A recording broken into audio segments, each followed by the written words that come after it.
Molto brevemente anche da parte mia, innanzitutto ringrazio Luca Zaia, il PDL e la Lega per averci consentito di partecipare a questa bella avventura, è stata bella anche per noi.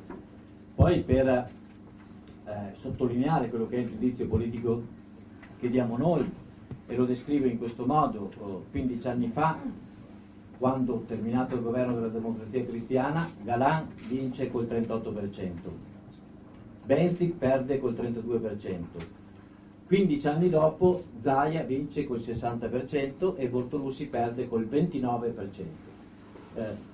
I numeri in politica non sempre sono tutto, ma in questa occasione rendono l'idea, e cioè che nel Veneto si è, come dire, ricomposto un blocco sociale forte, coeso, vero, che è in grado, come dire, di accettare, perché le vuole, e di farle insieme con la politica, le grandi riforme.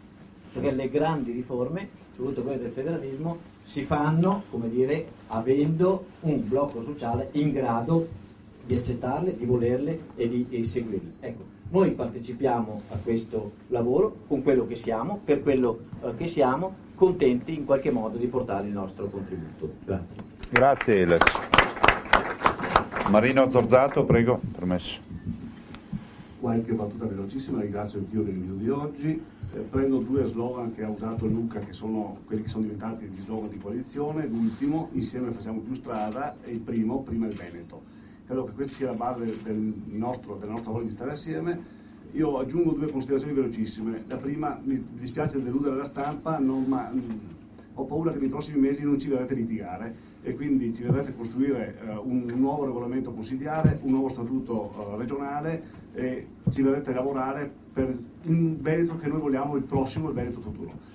Questo non so se vi darà meno spazio alle polemiche. Credo che anche le persone che sono attorno a questo tavolo tendenzialmente non amano le polemiche per carattere, e siccome il carattere non si cambia, credo che il nostro impegno dei nostri partiti di questo tavolo sia quello di far sì che si lavori per il Veneto, per i veneti, e su questo vi daremo molto materiale, ma sarà un materiale positivo, non un materiale polemico. Grazie.